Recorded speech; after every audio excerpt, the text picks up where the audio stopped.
పరిపూర్ణానంద స్వామి వారు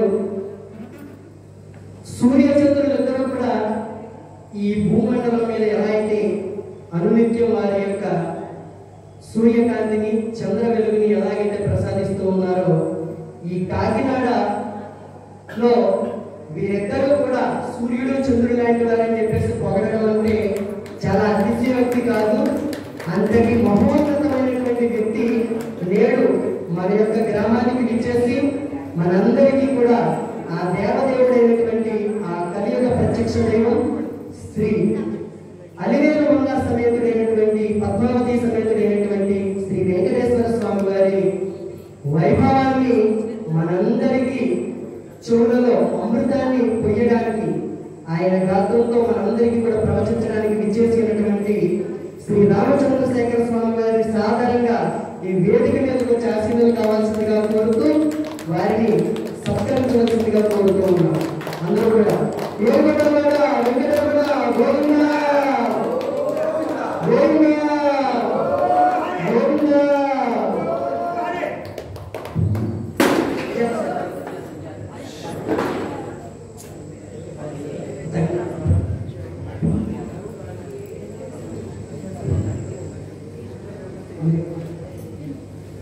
శ్రీ స్వామివారిని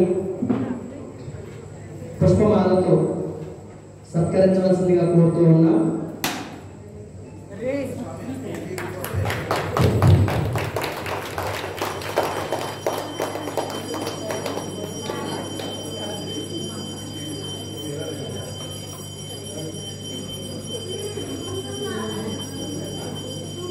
స్వామివారిని వారి యొక్క ప్రవచనాన్ని ప్రారంభించవలసిందిగా ప్రాధాన్యపడుతూ ఓం నమో వెంకటేశ్వరాయ.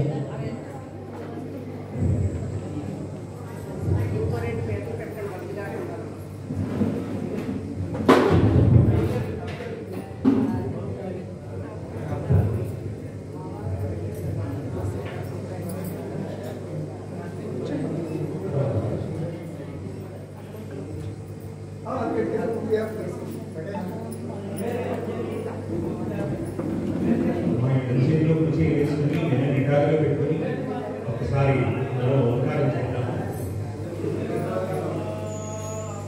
హరి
विना वेंकटेशन्दनादोलनाद सदा वेंकटेश स्वरामि स्वरामि हरे वेंकटेश प्रसीद प्रसीद प्रेम वेंकटेश प्रयच्छ प्रयच्छ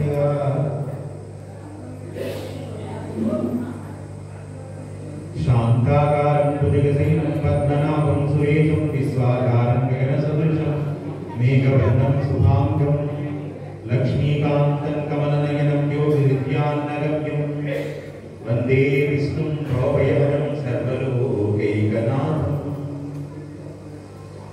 ह्रीङ्कारासनगर्भितानमसिकां सौक्लीं कलाबिभ्रतिं सभर्तां वरदारिणीं वरसुधौ गौतां त्रिणोत्रोज्ज्वलां वंदे पुस्तकपाशमङ्कुशधरां सद्भूषितां उज्ज्वलां वां गौरीं त्रिपुरां परात्परगणां श्रीचक्रसञ्चारिणी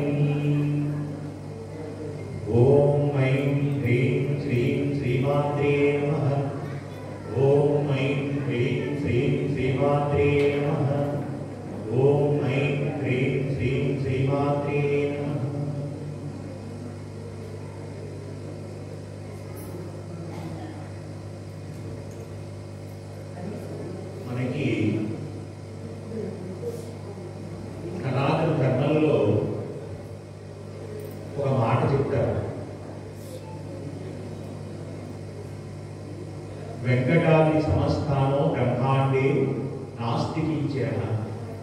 వెంకటేశ సమోదేవో నభూతో నభవిష్యతి.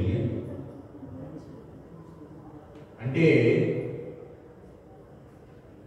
ఈ మొత్తం సృష్టి అంతా మీరు ఎన్ని కొండలని ఎక్కుతూ దిగుతూ ఉన్నారో, ఏ భగవన్మూర్తి అయినా సరే కానీ ఎన్ని కొండలు మీరు సృష్టించినా జీవితంలో ఒక్కసారైనా ఆ వెంకటాచలంతో ఒక్కసారి ఆ కొండ ఎక్కితే ఆ స్పర్శ మీ శరీరానికి ఒక్కసారి తగిలితే, వేం అంటే పాపం, కట అంటే తొలగించున్నది, తోయబడినది అని అర్థం.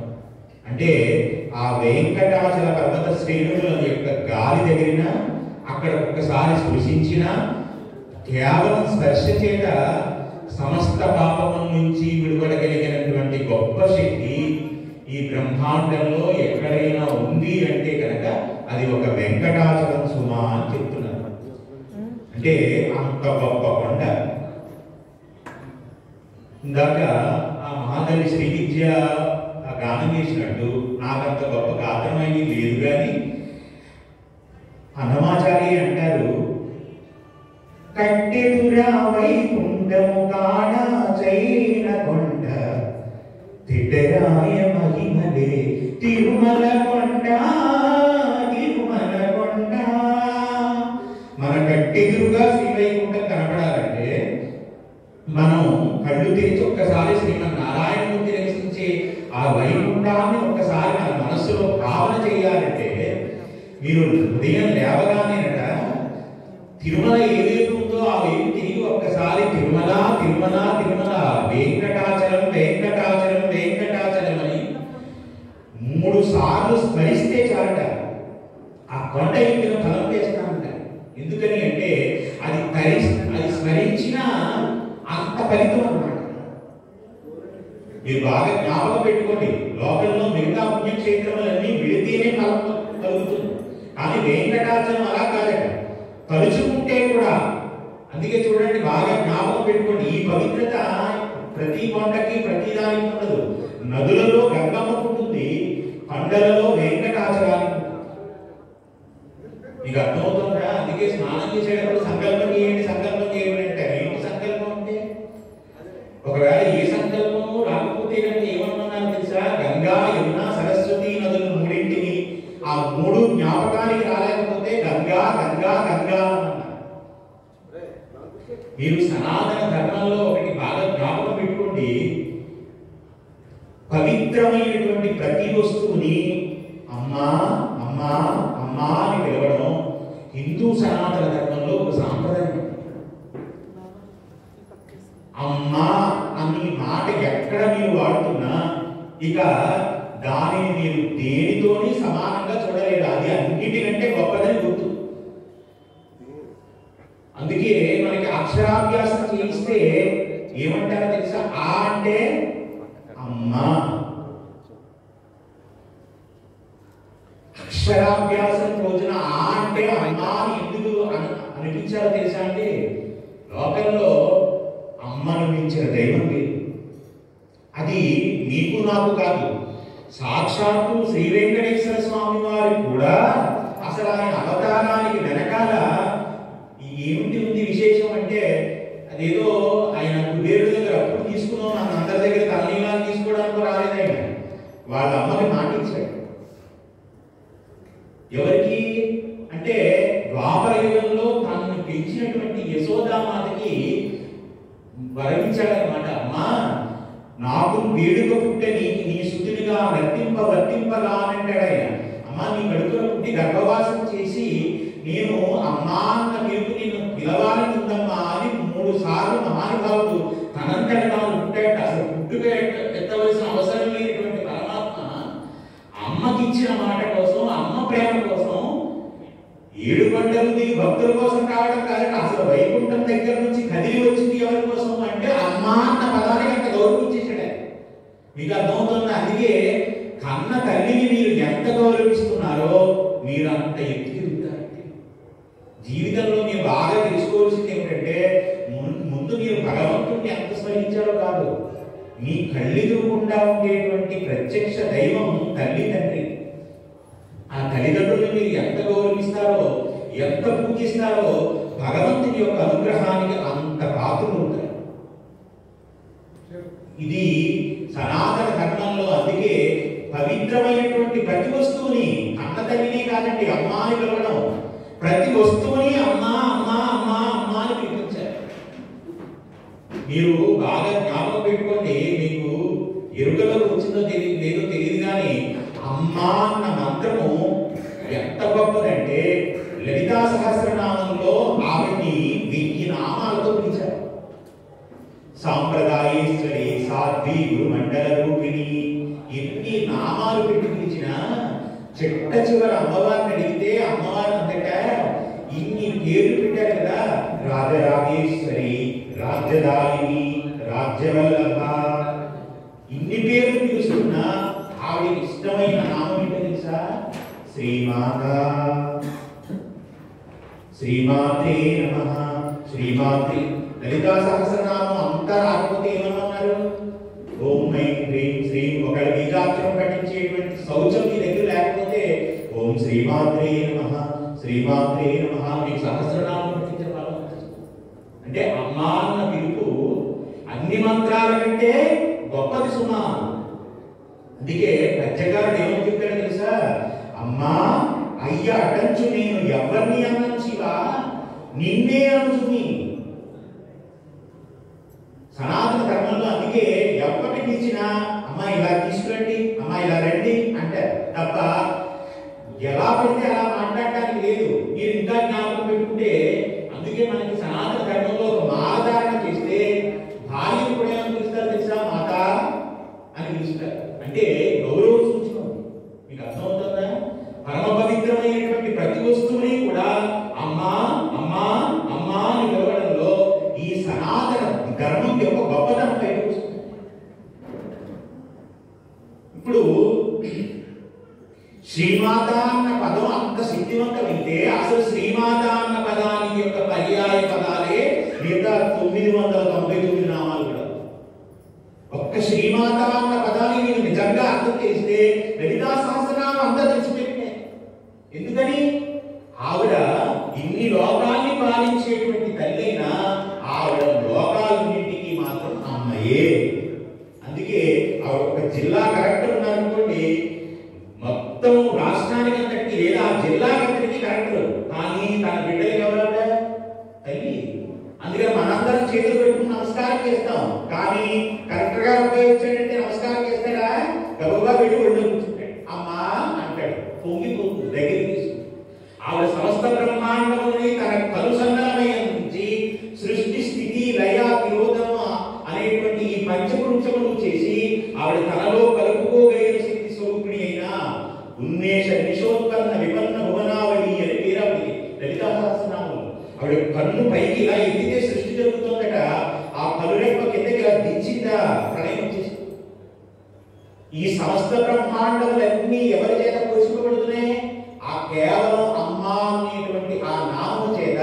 అందుకేనండి కనీసంలో కనీసం రోజంతా భగవన్నామం చెప్పకపోయినా అన్నం తినేటప్పుడైనా కాశీ అన్నపూర్ణ కాశీ అన్నపూర్ణ కాశీ అన్నపూర్ణ అని 3 సార్లు అనుకుని కళ్ళకట్టుకుని అమ్మా అమ్మా అమ్మా అనుకున్నారు.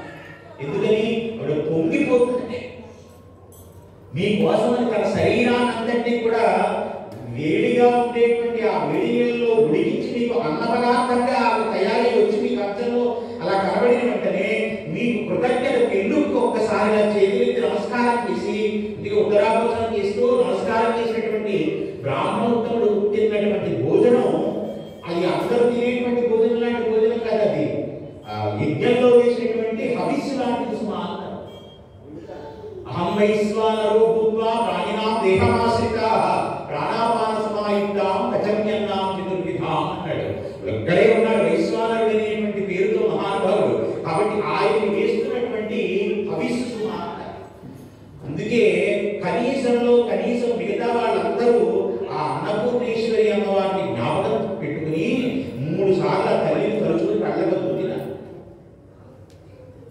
ఇప్పుడు మనం ఏం చేస్తున్నాం తెలుసా? ఎదురుకుంటే టీవీయో ఫోనో పెట్టుకుని ఇక్కడ కంచం పెట్టుకుని అసలు మనం ఏం తింటున్నామో ఎంత తింటున్నామో కూడా మనకి తెలియకుండా మన జీవితాలు ఎలా అయిపోయాయంటే అధోగతి పాలైపోవడానికి, అనారోగ్యాలు పాలవడానికి మూల కారణం ఏంటో తెలుసా? సాత్వికమైనటువంటి ఆహారం తినకపోవడం, అది కూడా భగవన్నామస్మరణ జత చేసినటువంటి వంట కాకపోవడం. ఇక అర్థమవుతుందా? చాలా మంది ఇళ్లలో నేను కాస్త శ్రద్ధ ఉండి నిత్య నైమిత్తికాలు చేసుకునే వాళ్ళ గురించి కాదని మాట్లాడుకుంటారు. పనంతా అయిపోయిన తర్వాత స్నానం చేస్తానంటే వంట కూడా చేసేసాక స్నానం చేసే మహాత్ములు ఉన్నారు బాబు. అలాంటి వంట తిన్న వాళ్ళ యొక్క జీవితాలు అనారోగ్యం పాలు కాకపోతే, వాళ్ళు విద్య అవ్వాలంటే, జ్ఞాపక శక్తి కలగాలంటే, తేజస్సు ఓజస్సు పెరగాలంటే ఎలా చెప్పండి? అందుకే చాలా జ్ఞాపకం పెట్టుకోండి, అన్నము 6వ వంతు మనస్సు. మీ ఆలోచనలన్నీ ఎక్కడి నుంచి వస్తాయి తెలుసా? మీరు తిన్న అన్నం దగ్గర నుంచి వస్తాయి. అందుకే ప్రతి ఇంటి ఇల్లాలకి ఏం వచ్చినా రాకపోయినా కనీసం అన్నపూర్ణాష్టకమైనా రావాలి. భగవద్గీత అంతా చదవకపోతే పీడాపోయేది.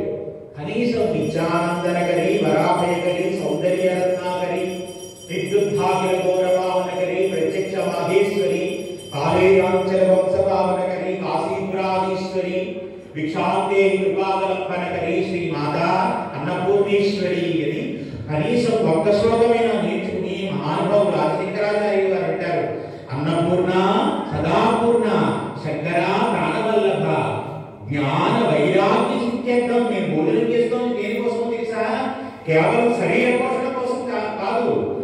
ఈ మనుష్య జన్మను పుట్టకలు చేసుకుని ఏ పరమాత్మ గురించి నేను తెలుసుకుంటే ఇక మళ్ళీ పుట్టవలసిన అవసరం లేదో అలాంటి భక్తి జ్ఞాన వైరాగ్యములు నాలో కలుగడానికి కావలసినటువంటి బీజం ఏర్పడడానికి మాత్రమే నేను భోజనం చేస్తున్నాను. అందుకే హబీస్ ఎప్పుడవుతుంది?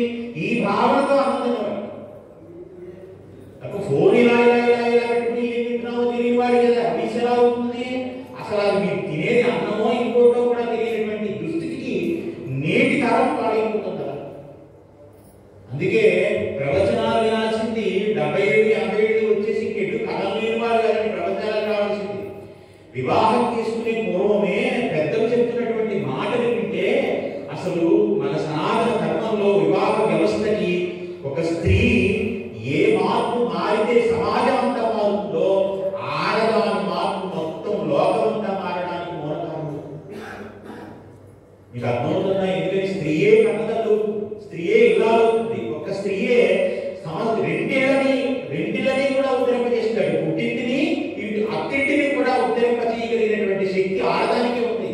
అందుకే ఆవిడ వస్తేనే ఇవాళ మా కోడలు గృహప్రవేశం ఏంటంటే ఇంతకు ముందు వాళ్ళ ఇంట్లో లేదు, మా కోడలు వస్తుందని మా కోడలు వస్తుందని అంటారు. అంటే ఇంటికి కోడలు రావాలంటే ఏంటో తెలుసా? మీరు బాగా జ్ఞాపకం పెట్టుకోండి. అందుకే పురుషుడు ఉన్నా ఆ ఇల్లు కాదండి. ఒక పురుషుడు మాత్రమే ఉన్నాడనుకోండి ఆ ఇంట్లో, ఆ ఇల్లు అని అనరు. గృహలక్ష్మి గృహే గృహే. ఏ ఇంట్లో అయితే స్త్రీ అడుగుపెట్టి ఉంటుందో, ఏ ఇంట్లో అయితే ఆడది దీపారాధన చేసి ఉంటుందో, ఏ ఇంట్లో అయితే లక్ష్మీ స్వరూపగా గౌరవింపబడుతుందో, ఏ ఇంట్లో అయితే అమ్మగా, భార్యగా, అక్కగా, చెల్లిగా ఎక్కడ ఆడది పూజింపబడుతుందో, గౌరవింపబడుతుందో అక్కడ సమస్త దేవతల యొక్క అనుగ్రహం కలుగుతుంది. మీరు బాగా జ్ఞాపకం పెట్టుకోండి. అంటే ఆడది అంటే ఆవిడేవో ఆట వస్తువు కాదు, బానిస కాదు. మనకు వంట చేసి పెడుతూ మనకు ఆ సపర్యలు చేస్తూ అదే పనిగా మీకు అన్ని చేయడం కోసం బాగా జ్ఞాపకం పెట్టుకోండి. అందుకే నేను మళ్ళీ ఆ విషయాన్ని ప్రస్తావన చేస్తే వెంకటేశ్వర వైభవం అని పెట్టుకున్నాను కాబట్టి ఒక మాట ఆయన గురించి చెప్పడానికి ఇవాళ సమయం కూడా తక్కువ ఉంది. అందుకని అంత సంస్కారం ఉంది కాబట్టి అమ్మా అన్న పదము ఆ స్త్రీమూర్తికి అన్వయమవుతుంది. అందుకే ఆ అమ్మా అన్న పదం సమస్త లోకాల్లో ఉండేటువంటి గౌరవనీయమైనటువంటి వస్తువులకి ఉంది అని చెప్పాను కదా. ఏటి ఉందంటే అమ్మా ఇంకా ఎటువంటి పిలుస్తారు మీరు జ్ఞాపకం పెట్టుకోండి. ఒకసారి మన జీవితంలో అమ్మా అని కన్న తల్లిని పిలుస్తాం, జగన్మాత అని ఆ తల్లిని పిలుస్తాం, ఇంకెవరిని పిలుస్తున్నాం? సనాతన ధర్మంలో గౌరవనీయమైనటువంటి ప్రతి వస్తువుని అమ్మా అని పిలుస్తున్నాం కదా, ఇంకేటువంటి పిలుస్తున్నాం మనం? నేను చెప్తాను. మనకి ప్రామాణికమైనటువంటి గ్రంథం ఏంటో తెలుసా? హిందూ సనాతన ధర్మానికి కానీ బాగా జ్ఞాపకం పెట్టుకోండి, ఆ పుస్తకం ఇవ్వండి అని అన్ని పుస్తకాలను తీసుకున్నట్టు తీసుకోరండి. భగవద్గీతను చేతితో అందుకుని కళ్ళకత్తుకుని ఏమంటారు తెలుసా? గీతామాత అని పిలుస్తారు. అంటే పుస్తకాన్ని ఏమని పిలుస్తున్నారు? అమ్మా అని పిలుస్తున్నారు. మీకు అర్థమైందా? పుస్తకాన్ని ఏం చేపించారు ఇప్పుడు అంటే చాలా ఉన్నతమైనటువంటి స్థాయిలో ఉన్న ప్రతి వస్తువుకి అమ్మా అన్న పదం చేర్చినట్టు ఇప్పుడు ఒక పుస్తకానికి అమ్మా అన్న పదం చేరింది. కాదు ఒక పుస్తకానికే కాదు, గీతామాత అని కాదట, గోమాత అని పిలిచారు. అంటే ఒక ఆవు కూడా ఏమని పిలుస్తున్నారు? అమ్మా అని పిలుస్తున్నారు. మాత అన్న పిలుపు ఎక్కడ విన్నా అమ్మ అమ్మ అమ్మ కదండి. శ్రీమాత అంటే ఆవిడ, గోమాత అంటే సాక్షాత్ మహాలక్ష్మి స్వరూపిణి ఆవు. పుస్తకానికి అమ్మ అని పెట్టారు, గోవుకి అమ్మ అని పెట్టారు. కాదు జలాలన్నిటిలోకి గొప్పదైనటువంటి గంగని కూడా గంగామాత అని పిలుస్తారు, లేదా గంగమ్మ గంగమ్మ గంగమ్మ అని పిలుస్తారు. ఇది బాగా జ్ఞాపకం. అంటే నదికి కూడా ఏమి పేరు పెట్టారు? అమ్మా అని పేరు పెట్టారు. మీరు ఇలా చూసుకుంటూ వెళితే పరమ పవిత్రమైన ప్రతి వస్తువుని అమ్మా అమ్మా అమ్మా అని 10 మాటలు స్తుతించినటువంటి జాతి విశ్వంలో ఎక్కడైనా ఉంటే ఒక్క హిందూ సనాతన ధర్మంలో పుట్టిన హిందూ ఒక్కడే ఇలా గౌరవించగలిగే సంస్కారం. అందుకే ఈ జాతిలో పుట్టినందుకు, ఈ ధర్మంలో పుట్టినందుకు, ఈ సనాతన ధర్మంలో అమ్మా అన్న పదాన్ని అలా గౌరవించగా వాడుతున్నందుకు మనందరి జీవితాలు ఎంత గౌరవప్రదంగా ఉండాలో, అమ్మని ఎంత గౌరవంగా మాట్లాడాలో, అమ్మని జీవితాంతం బాగా జ్ఞాపకం పెట్టుకోండి. మహానుభావుడు మహాభారతంలో యక్షుడు అడుగుతాడు ఎవరిని? ధర్మరాజు గారు. అడిగినప్పుడు ఆయన సమాధానం చెప్పుకుంటే ఒక చోట విచిత్రమైనటువంటి పదం వాడతారు. కలియుగం ఎందుకు పాడైపోతుందని చెప్పారు తెలుసా? అంటే కలియుగంలో వచ్చిన పతనాలన్నీ ఎక్కడ ప్రారంభమవుతాయో తెలుసా? ఒక చోటట కలిపురుషుడు గబగబా పరిగెట్టుకుని భీమసేనుడి దగ్గరికి వచ్చాడట. భీమ అంటే ఇక కలియుగం ప్రారంభం కాలేదు, ప్రారంభం కాక ముందే ధర్మరాజు గారు సమర్పించి లోపల ఉన్నారట, భీముడేమో బయట ఉన్నాడట. ఆ భీమసేనుడి దగ్గరికి వచ్చి కలిపురుషుడు గబగబా వచ్చాడట, భీమసేన భీమసేన ఒక ఆశ్చర్యకరమైన సంఘటన జరుగుతుంది, ఇలా రా ఏమిటి అని అడిగితే భీముడితో చెప్పాడు. ఏమో తెలుసా? ఒక పెద్ద కుండలో ఉండేటువంటి నీళ్లు 5 చిన్న కుండల్లో పోస్తే 5 చిన్న కుండలో నిండుతున్నాయి. మళ్ళీ 5 కుండల్లో ఉన్న నీళ్లు ఆ పెద్ద కుండలో పోస్తే సగం కూడా నిండట్లేదు. పెద్ద కుండలో ఉన్న నీళ్లు 5 కుండల్లో పోస్తే 5 కుండలో నిండుతున్నాయి. కానీ 5 కుండల్లో ఉన్న నీరు పట్టుకెళ్ళి మళ్ళీ పెద్ద కుండలో పోస్తే నిండాలి కదండి, నిండంటే సగం కూడా లేదు. ఇది ఏంటో విచిత్రంగా ఉంది. భీమసేన ఒకసారి రా. భీముడికి అర్థం కాలేదండి. పిచ్చిగా ఏమిటి కదా, పెద్ద కుండలో నీళ్ళు ఏమిట్రా, 5 కుండలో నీళ్ళు ఏమిట్రా, పోసిన తర్వాత ఇది నిండడం ఏమిట్రా, మళ్ళీ తిరిగి పట్టుకెళ్ళి పోస్తే అది నిండకపోవడం ఏమిట్రా అని అడిగితే ఆయన చెప్తున్నాడు. ఏమో తెలుసా? ధర్మరాజు గారు చెప్పారని ఈ మాట భీముడికి అర్థం కాలేదు. పోవద్దన్నాడు. అన్నయ్య అన్నయ్య ఇంకా వచ్చేవాడు ఏదో విచిత్రంగా మాట్లాడుతున్నాడు, వాడు ఎవడో తెలీదు, ఇనప పురుషుల్ని ఆభరణాలుగా ధరించుకున్నాడు, ఇనప కిరీటం పెట్టుకున్నాడు, ఒంటి మీద బట్ట కూడా లేకుండా ఉన్నాడు, భయంకరంగా ఉన్నాడు, వాడు ఏంటో విచిత్రంగా ఏదో చూపిస్తానంటున్నాడు, ఇలా అన్నాడు ఏంటన్నయ్య అని అడిగితే ధర్మరాజు గారు ఏం చెప్పాడు తెలుసా? రాత్రి కలియుగం, భీమానికి అర్థం కాలేదు. పెద్ద కుండ నిండా నీళ్లు ఉన్నాయి, ఆ నీళ్లు తీసి 5 కుండల్లో పోసారు. 5 కుండలు నిండే, కానీ 5 కుండలు పట్టుకెళ్ళి ఆ పెద్ద కుండలో పోస్తే సగం కాదు కదా, కనీసం ఇంత కూడా రావడం లేదు. ఏమైందా నీరంతా అంటే దాని అర్థం ఏంటి తెలుసా? ఒక తల్లికి 5 బిడ్డలు ఉంటే 5గురిని చూడగలిగిన, సమానంగా చూడగలిగిన ప్రేమ అమ్మలో.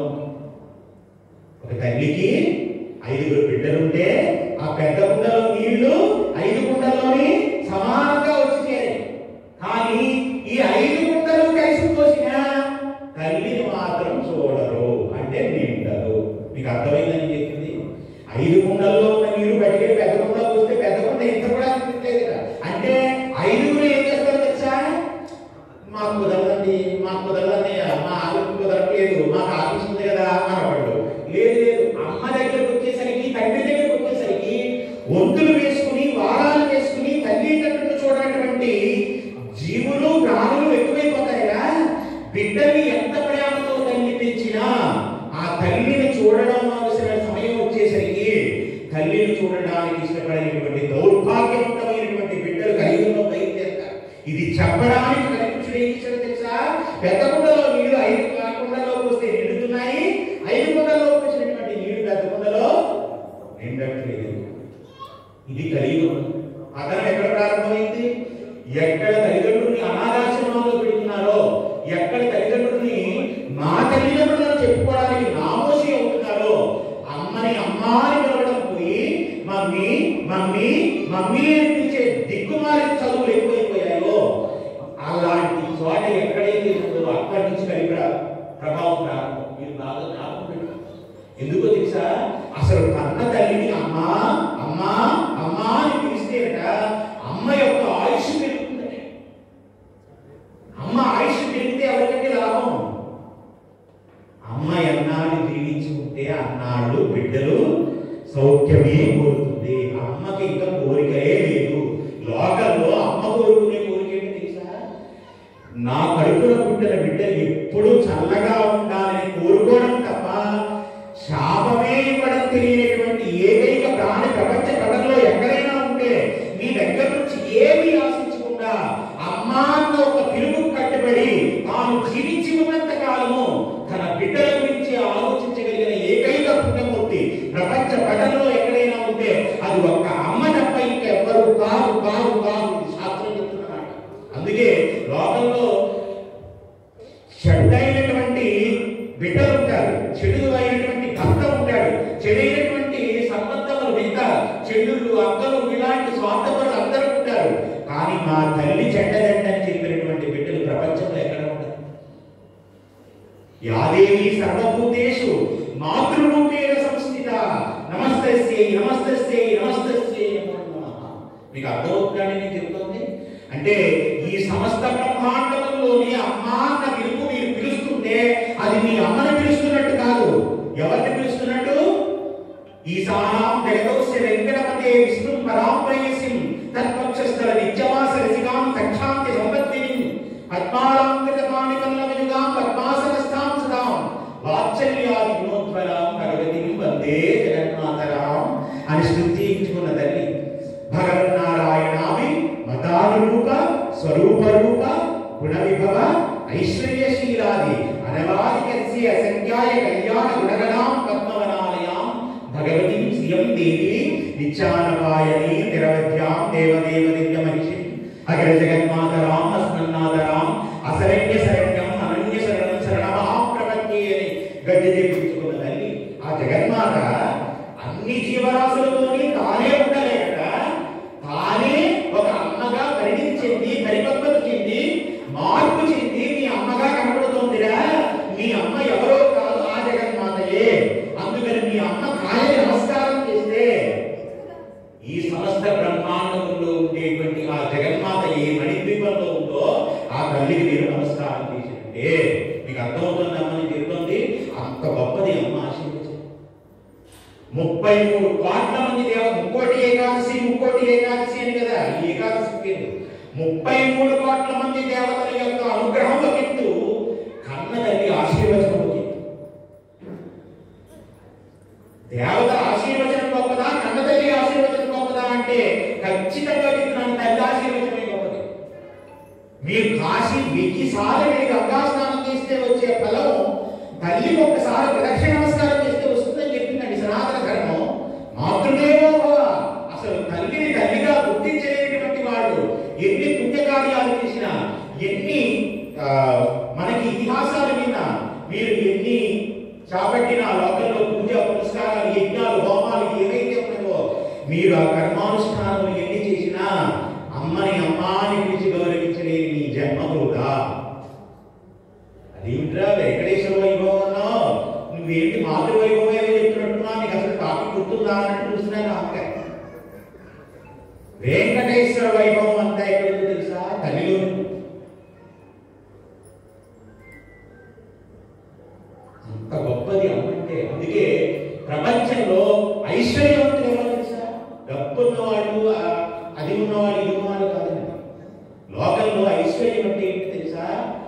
నీకు ఏదైనా కష్టం వస్తే అమ్మా ఇవాళ ఇంత కష్టం ఇంత అవమానాన్ని ఎదుర్కొన్నాను నేను అమ్మా అని బావుమని ఏడ్చి అమ్మ వడిలో నిన్ను ఏ రోజునైనా వెళ్ళి సేద తీరగలిగినటువంటి రోజు నీ జీవితంలో ఎన్నాళ్ళుందో అన్నాళ్ళు నువ్వు ఐశ్వర్యవంతుడి కిందే లేక ఎన్ని ఉడుదుడుకులు నీకు ఏర్పడుతున్నా ఏం పర్వాలేదు నాయన మనం నమ్ముకున్న శ్రీ వెంకటేశ్వర స్వామిని రక్షిస్తాడు అని వాదార్చగలిగినటువంటి శక్తి లోకంలో భార్య ఉంటుంది, ముందు అమ్మ ఉంటుంది.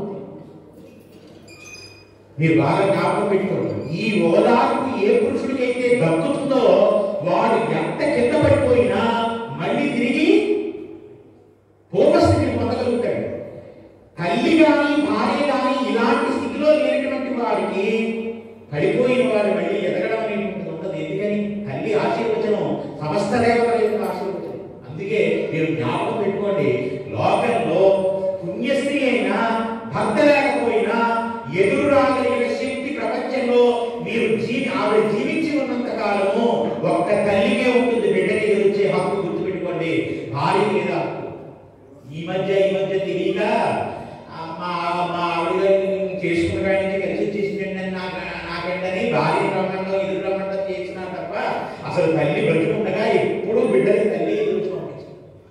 సనాతన ధర్మంలో తల్లి ఎదురుకి అసలు ప్రపంచంలో ఎక్కడ తల్లి లేని వాళ్ళు ఆ వస్తున్న స్త్రీలో మీ అమ్మని చూసి నమస్కారం చేసి అమ్మా ఒకవేళ ఆవిడ ఇహంలో లేకపోతే కనుక నువ్వే ఎదురొచ్చావని అమ్మని స్మరించుకుని వెళ్ళిపోవడం. ఎందుకని అందరి స్త్రీలు ఎందు అమ్మను చూడగలిగినటువంటి హృదయం ఉన్నవాళ్ళు.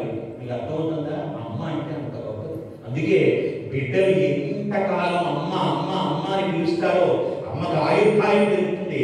అమ్మ ఆయుర్భాయంతో ఉంటే పిల్లలందరికీ తిరిగి మళ్ళీ ఐశ్వర్యం కలిగినట్టు శక్తి ఉంటుంది. అమ్మ ఆశీర్వచనం పోతే మీకు ఎంత ఐశ్వర్యం ఉన్నా తల్లి తండ్రిని కోల్పోతేనండి మీరు బాగా జ్ఞాపకం పెట్టుకోండి. కన్నీళ్ళు ఎందుకు పెట్టాడు తెలుసా పరమాత్మ? ప్రతి అక్కడ లేని విషయాలకి కన్నీళ్ళు పెట్టుకోకూడదు. మనమైతే అసలు ఎంత దారుణం అంటే ఈ మధ్యన అంటే నేను ఇలా చెప్పాను ఆశ చెప్పాను అనుకోకండి, నాకే ఎదురైంది. నాకేంటో నా ప్రారంభం నాకే ఎదురవుతుంటాయి కాబట్టి అనిపిస్తుంది. మొన్న వచ్చిన ఎక్కడికో సభకి వెళ్తే నేను ఉపన్యాసం చెప్తుంటే ఒక ఆవిడ కడసర్వైలో నుంచి కూడా ఇలా ఇలా ఇలా ఇలా ఇలా కార్చేస్తుంది. ఆ కన్నీళ్ళు కాల్చుకుంటే నా మాటలనే నా ఆనందాన్ని విచిత్రాన్ని ఉంటుందేమో అని అయిపోయిన తర్వాత ఎవరో వెళ్ళి ఆయన చాలా బాగా మాట్లాడతారు, ప్రవచనకర్త మహానుభావుడు, అందుకే నా ఏడ్చామని ఇద్దరికి కావాలంతట. ఆయన ప్రవచనం బాగానే చెప్పారు కానీ నేను ఏడ్చింది అందుకు కాదంతట. ఎందుకు ఏడ్చామని అడిగితే మహానుభావుడు చూద్దామంటే టీవీ పెట్టేసి వచ్చేసేటప్పుడు టీవీ సీరియల్లో ఎవరినో పొడిచేసాడు.